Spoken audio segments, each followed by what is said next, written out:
My name is Margaret Tobin Brown. Most people call me Maggie, though. I want to make history. I want to do good in the world. I was born and raised in Hannibal, Missouri. I moved with my brother Daniel to Leadville, Colorado in 1887 when I was 19 years of age. In Leadville, I worked at a dry food store to earn some money. The next event I can remember was that I went to a picnic in Leadville. That is where I met the ever-so-dashing and delightful James Joseph Brown. We eventually were lawfully wedded and had 2 beautiful children. In 1893, my husband struck gold. We accepted our gold pay and moved to Denver, Colorado.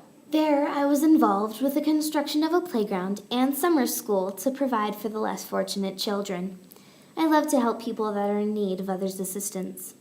Also in Denver, I was involved with charities that helped women and children. Not only did I love to help people, I loved to travel too. It was a passion of mine. While I was traveling the world, a moment still stands out to me. I was in France when I received a letter pronouncing that my grandson was deathly ill. Of course I was worried and frightened, so I bought a ticket on the Titanic in 1912. That night is something I will never forget. The memory is as clear as day.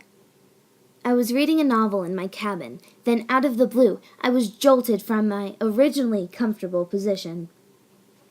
Being the curious woman that I am, I rushed out of my cabin to see what had happened. The Titanic had hit an iceberg and was sinking.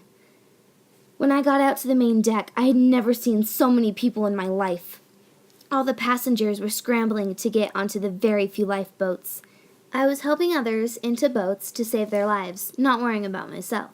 In the middle of my act of helping, I was shoved into Lifeboat 6 with other women and children. Not everyone in our lifeboat spoke the same language, but because I spoke a variety of different languages, I could communicate with the others in the lifeboat. I really wanted to help others that weren't on lifeboats. I truly did. After trying and trying, I finally convinced the others in the lifeboat that I was on to row back and help. We rescued a couple other victims in need of help who were floating in the freezing cold water. I was so happy that we could help save others, but I did what any other helpful person trying to live from this horrific event would do. I'm being called a heroine, but I didn't do anything extraordinary.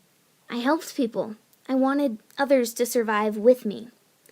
After rowing for what seemed like hours on end, we finally found a light shining from the Carpathia, a rescue ship, to help victims from the sinking of the Titanic. It took a while for the crewmen to get us up out of our lifeboat into the ship. The violent crashing waves kept shaking us away from the Carpathia.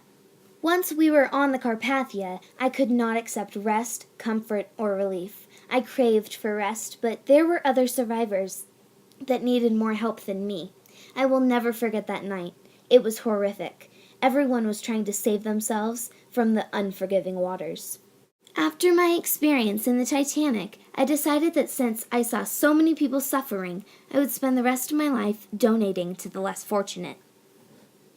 Even before the experience, I loved to help others, but after witnessing so many people scrambling to live, I knew I had to help others because I hate seeing people in pain and trial. Despite all of the negativity of the sinking of the Titanic, I learned a lot from it, and I have helped many people since then. Many people declare me a heroine, but I did what any other person would do.